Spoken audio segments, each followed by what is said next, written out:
In this episode of Pop Culture Weekly, it's all about the brand new Disney Junior series Ariel. I talk with Taye Diggs, Lynn Southerland, Mykal-Michelle Harris, and more. Let's go! Welcome to Pop Culture Weekly with Kyle McMahon from iHeartRadio. Your pop culture news, views, reviews, and celebrity interviews on all the movies, TV, music, and pop culture you crave weekly. Here's Kyle McMahon. Hello and welcome to Pop Culture Weekly with Kyle McMahon. I, of course, am Kyle McMahon, and I can't thank you enough for hanging out with me for another episode of Pop Culture Weekly. This episode is all about the brand new Disney Junior series, Ariel. Disney Junior's Ariel is a brand new animated musical series. It's aimed towards preschoolers, and of course, it's inspired by The Little Mermaid. It follows 8-year-old mermaid princess Ariel as she and her friends embark on fun-filled, action-packed underwater adventures throughout their Caribbean-inspired fairy tale kingdom of Atlantica and beyond. It's got, of course, fan-favorite characters like King Triton, who was played by Taye Diggs. Love Taye Diggs. Ursula, played by the amazing Amber Riley. And Ariel herself is played by Mykal-Michelle Harris, she is so adorable and so talented. She's perfect as Ariel. Of course, it's also got Sebastian and Flounder and some exciting new friends, merchildren Lucia and Fernie. And, of course, all kinds of adorable sea creatures. So it's executive produced by Lynn Southerland, who I talk with. Lynn is one of the most prominent black female producer-directors in the business. She directed Mulan 2, as well as produced Happily Ever After on HBO, and produced the classic animated film Bebe's Kids. And she is the executive producer on Disney Junior's Ariel, so I can't wait to talk to her. I also talk with Taye Diggs, love Taye, and Mykal-Michelle Harris. So first up, my interview with Lynn Southerland. Lynn, as I stated, is a pioneer in the business. First black female to ever direct a Disney film with Mulan 2. She is a prominent producer who's worked on such classics as Sister Act 2, one of my favorite all-time movies, The Naked Gun, Throw Mama from the Train, Bebe's Kids, Happily Ever After on HBO, extremely goofy movie, another one of my childhood classics, and so much more. So let's get right into my interview with the one and only Lynn Southerland. So first of all, congratulations on Ariel. It really is a cool project in the world of The Little Mermaid. I think it's really enjoyable. People are going to love it. What drew you to telling these stories in this world? I just thought it was a great opportunity to discover the richness of who Ariel is.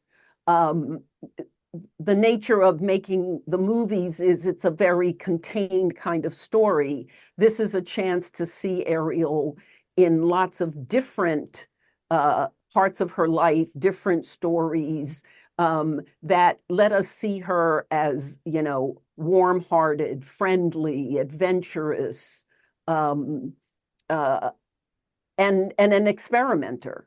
These are all things that we might have had hints of in the movies, but here's a chance to really get inside of her.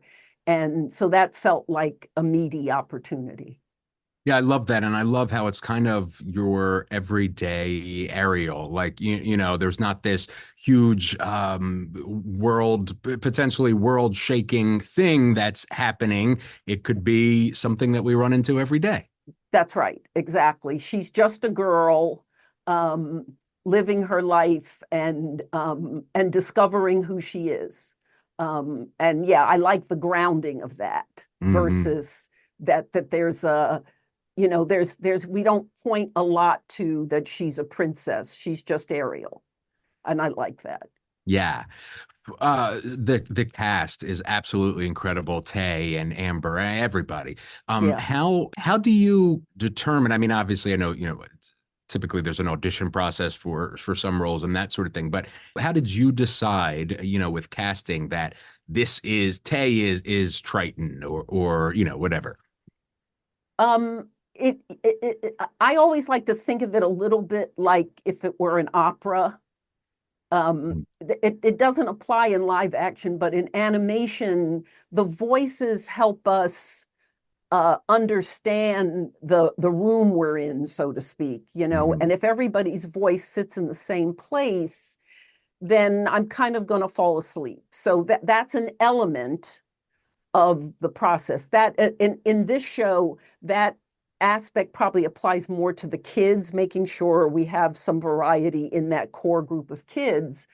But in terms of the adults, we're going for in that voice, can we pick up the humanity of the character the way we want that character to express? So Taye really, when he came in and we started actually working to shape the character, I think it might be one's natural instinct to think that he should be a king, and no, he's a dad. Mm-hmm. And Taye is a dad, so it meant it was easy for him to grab onto what we were looking for. I mean, he has a great voice, whatever, So then it's just how do we have him craft his voice to work for this character? And the same with Amber. I mean, just she's almost like you just go, yeah, perfect, Ursula, because we wanted her to have big energy, big heart. And you really feel a lot of joy when you hear her voice. And I think Amber just captures all that. And her fabulous singing voice. Of course. Yes. For you, you did Mulan 2. That was the first film. You were the first Black woman to direct a animated film. You are continuing the legacy set by the recent Little Mermaid film in bringing people of color to characters that are beloved for generations. Is that for you, is that something that you are like, I want kids that see this to be reflected? I loved The Little Mermaid when I was a kid, but it didn't necessarily reflect my friend group. I had a lot of Black friends and people of all color, and it was not as diverse as my life. Was that something consciously as you're doing this that we want, a series to reflect our viewership? Yes, to reflect the viewership, and also to reflect that we are ready for that now. Like the energy, we have moved ourselves to a place where we see the deficiency in limiting the actors that we either see or hear. So it's a great nexus of the moment. It's a desire I've always had, and I've gotten to work on many projects that had diverse casts. But this was the first time I was doing it with a character that had another identity at another time. Right. So it's just wonderful to have had the opportunity to move her into a broader sense, and for everyone to remember that you can, Ariel, why couldn't in another iteration in 20 years that somebody says, Atlantica, actually, she's not in Atlantica, she's in Pacifica, and now we're going to tell it this way. It's like it was a fairy tale. We can do whatever we want with them. Exactly. I love that. Thank you for what you're doing. Thank you for speaking with me. Thank you. And I can't wait for everybody to see Ariel. Me too. Have a great day. You too. Lynn Southerland, what an icon and pioneer in the business. And she's from Philly, so I didn't realize that. So next time you are back in town, Lynn, let's get a sub or a cheesesteak at Gino's and talk shop.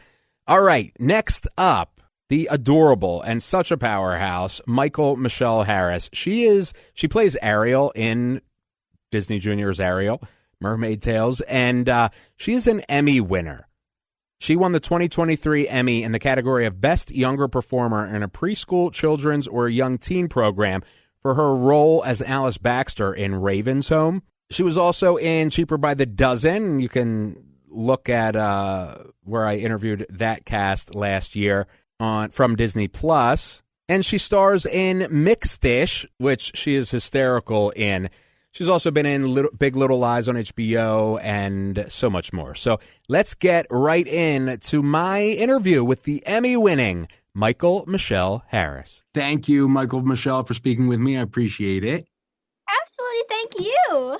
Of course. So first of all, congratulations on Ariel. It's such a great project and you do so wonderful in it. So I want to congratulate you on that. Thank you so much. Of course. So what is it like? I mean, Ariel, like, what is it like to play Ariel? It is just Ariel. Right. I am so excited to be playing Ariel as a person who always grew up on watching all of the Disney princesses and wished that they could be a Disney princess when they grow up. Now actually being a Disney princess is like a dream come true. I am so excited. This is like such a fulfilling role for me. It's so amazing. And I love that. And you do such a great job with it. And of course, and you have such great talent around you. Taye Diggs, Amber Riley, you have such great, these big talented people, and you are holding your own with all your talent with them. What's it like to work with talent like that? Unfortunately, I didn't get to be in the studio with them, but I did get to see the first and second episode, and hearing their voices and all that emotion that they put into the character, mixed with the beautiful scenery of Atlantica and the incredible songs, just it brings the whole show together in this beautiful culmination of all of the talent. Yes, and you're totally right. It is a culmination of so many awesome things, from the music and the score and the animation and all of you guys. It's such a great project. When you are obviously a successful actor, when you get a project like this that is something that has a history before, there's a couple of films, there was a series at one point. Do you feel pressure at all, or are you like, I'm going to do my own take on Ariel, or can you block out the other actors that have played her before? How does that work for you? That's actually all of those things are what I feel. So of course there is a pressure because there have been so many different people that have played this role and that have knocked it out of the ballpark. And I feel like I have to come in with this, new take on things and, be up there with them and stuff like that. But I feel like it is a good feeling that I know that I can put my own spin on things, put my own take on things. But also, I did a bit of character research. I watched the Ariel feature films again. I studied what I felt like she would sound like when she was 8 years old, because we have not seen Ariel so young. Mm-hmm. And so I had to, kind of come up with a backstory-ish, her Arielisms. Right. And so, of course, I was helped out by the writers and the executive producers and the director. So the tiny details I have to sprinkle in myself sometimes. And where did that come from for you? Those little details? Is it just your personality coming out, or is it, is it in things that you've learned, or where does that come from? I think overall, when I drop into the character and fully take on the character, it really just comes from a place where I think it would the character, right? And so I feel like when I'm doing the Ariel, I don't really have to modify my voice that much, but when I do kind of the Ariel voice, I really think about the different how she would sound natural, and it just comes out, right? Sometimes I put a giggle on the end of a line, or I do like an extra big smile on this line so that it comes through my voice. And I feel like that really just comes from a place of knowing the character and knowing how she would react to certain things. I love that. And finally, what is most exciting for you, in this project? There's so many cool things as we've discussed many of them. What is your favorite part of being Ariel in Ariel? Right. I think one of my absolute favorite parts is all the diversity that is included in the show. There are so many different merfolk that you can see in Disney Junior's Ariel, and you can basically put yourself in their shoes. And I would say that all of this diversity and stuff like this is really good to include in a preschool show, because it's great to show this type of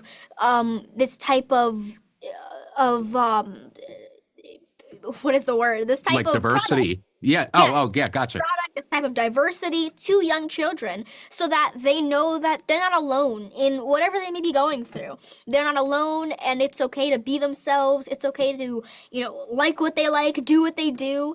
And that all comes through in the diversity in Disney Junior's Ariel.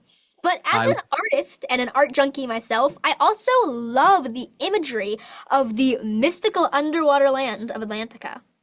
Yes, it is beautiful, and to your point with the diversity, I think it's amazing too. People get to see themselves represented all throughout Atlantica and Ariel, and of course that is with huge kudos to you with all of this and making Ariel Ariel. So thank you so much for speaking with me. I can't wait for everybody to see Ariel.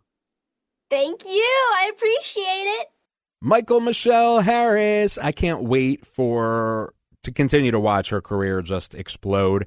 How are you an Emmy winner at 12 years old? Like, I woke up with a burrito in my pocket this morning, and this 12-year-old has an Emmy. She's incredible, and love speaking with her. She's so delightful, so smart and talented, and as I said, I can't wait to continue to watch her career explode.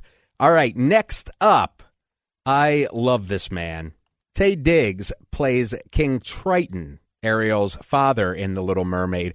Taye originated the role of the landlord Benny in the Tony and Pulitzer Prize-winning musical Rent.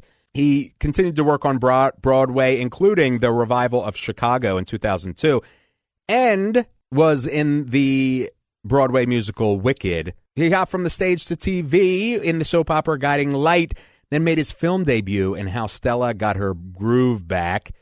And then he just went ham. He was in The Wood with Omar Epps. He was in The Best Man, where he was the best man. House on Haunted Hill, and I love my horror. He reprised his role as Benny for the Rent film. He reprised his role as the band leader in the film adaptation of Chicago, and played opposite Christian Bale in Equilibrium. And that's just scratching the surface. Oh, and by the way, he is the only two-time winner on Lip Sync Battle, which love that show. So, without further ado, let's jump into my interview with King Triton himself, Taye Diggs. What's up, Taye? How you doing, man? How are you, Kyle? Good to see you. Good to see you. So this new project, it is, I love it because it is just another kind of chapter in the universe of The Little Mermaid. And King Triton, for me anyway, King Triton has been always such an iconic character, which you are now playing. What is that like for you? It's so many things because I grew up on Disney and always dreamt about being in a Disney movie. Finally getting that opportunity is amazing. And then when I think about the project that I'm working on, Little Mermaid, and how a solid and ever living that this tale is. That's amazing. And then when I think of the perspective in which, they're coming at these characters, kind of dealing in everyday problems, very realistic, very down to earth situations. It's excellent. you know, I consider myself very lucky. And for you, as you know, as an actor, do you find, so in other words, obviously there's been other actors that have played this character before. Do you find it hard to kind of differentiate and find your own take on it, or are you able to like block those out, or how do you approach that? Ooh, that's a good question. I do neither. I just, since the writing is so good, I just follow the writing. I don't think about who came before me, who's going to come after me. I don't care about my performance after I've made it. I find it's healthier for me to just be in the moment and do what I do and not put much extra on it. Okay. And acting, you know, voice acting, obviously it is just as challenging, I would assume, as being on camera and that sort of thing. Do you find that there are additional challenges as an actor when doing voice work over being on camera? Ooh, and I hate when people say things like this, but I don't think of it as a challenge. Okay. It's different, and it's always great to be exposed to different things, you know. And in a lot of ways, it's more difficult than acting as you know it, because you don't have your body or your gestures or your facial expressions to lean on. All you have is your voice. So that's really, really cool to experiment with.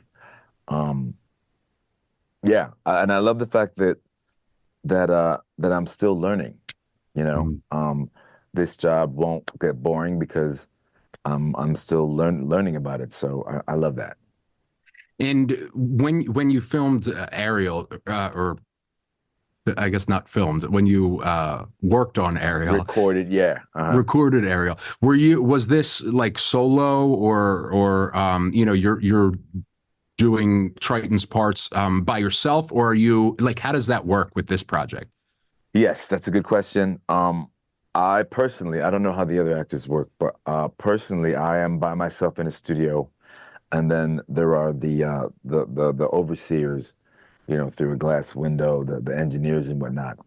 And it's just me. Normally, you might hear someone complaining about not being in the same room as their fellow actors. But the other actors in this project are so talented that when I hear them through my earphones, it's as if they're standing right there. So I can't even complain about that. It's a great gig, you know. You can come in house shoes and a wardrobe, as long and a robe, as long as your voice is warm, you can get down. I love that. And Yeah. will we be seeing further adventures with King Triton? Absolutely. I can't wait. Thank you so much, Taye. I really appreciate your time, and Thank you, man. it's such a great project. Yeah, great questions, my man. Thank you. Have a good day. All right. You too, sir. Taye Diggs, I love him. We've followed each other on Twitter for years, and you know, would send messages here and there back and forth, but I've never interviewed him. So here's my first official interview with Mr. Taye Diggs. So there you have it, my interviews with the team behind Disney Junior's Ariel Mermaid Tales. You can watch Ariel on Disney Plus and Disney Junior beginning today, if you're listening. Well, I guess today, no matter when you're listening, June 21st, today is when it debuts. So it's really a great series for the little ones, and there's a lot to enjoy for us big ones too. So that's it for this episode. I've got some exciting things coming up for the next few episodes, including, who knows, maybe we'll have a return of the rotating panel of guest hosts and start getting back to those fun conversations that we haven't had in a long time. So until then, hit me up on socials at KMacMusic on most places, or at Real Kyle McMahon, or at Pop Culture Weekly. Just find me, search me.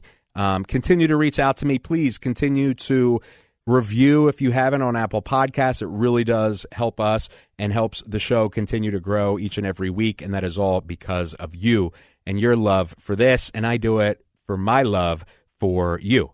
Thank you. I'll see you next week. We out. Thank you for listening to Pop Culture Weekly. Hear all the latest at popcultureweekly.com.